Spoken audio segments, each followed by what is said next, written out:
Good morning, everyone.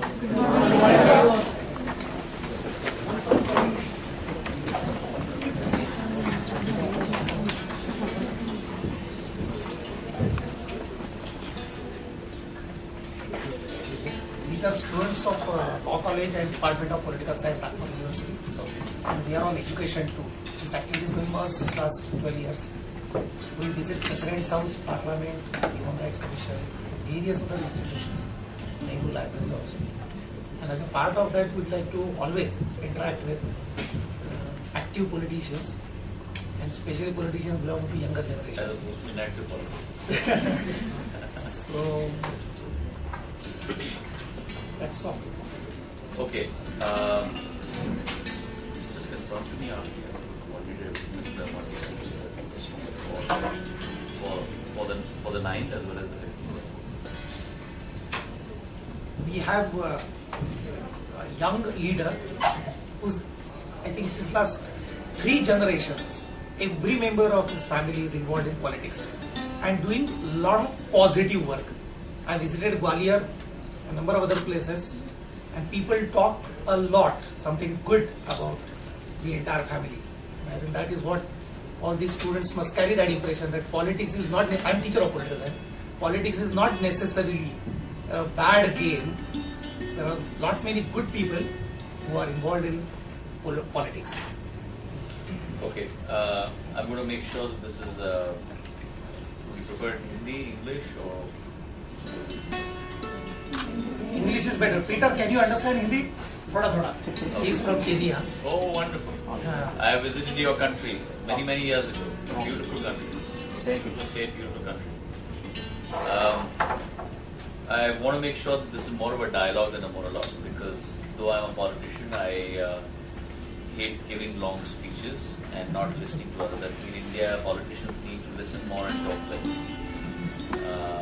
We tend to think that we have the solutions to all of the world's problems. And I think the more you keep yourself open and listen to what other people have to say, the more constructive.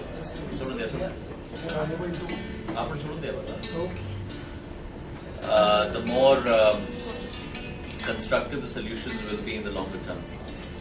So I'm very happy that all of you are here. When I got to notice that you would all want to meet with me, I was very happy and excited. I said, sure, I will, because it's important. It's important for me to meet with as many youth across the length and breadth of this country as possible.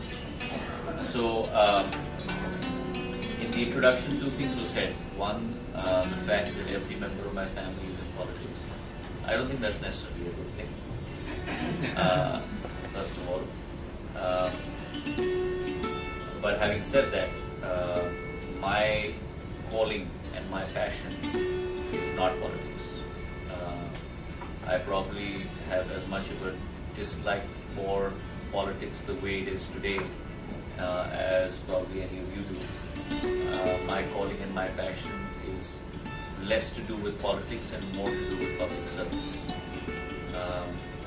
And why I use that term as opposed to politics is because I believe that public service should be the end goal and politics must be the means to achieving that end goal. The problem occurs when actually politics becomes the end goal. And that's when things get skewed out of proportion. So, and my calling predominantly is one of development, one of progress. And that's what I am passionate about. That's the last thing I think about before I go to bed, and that's the first thing I think about when I wake up in the morning.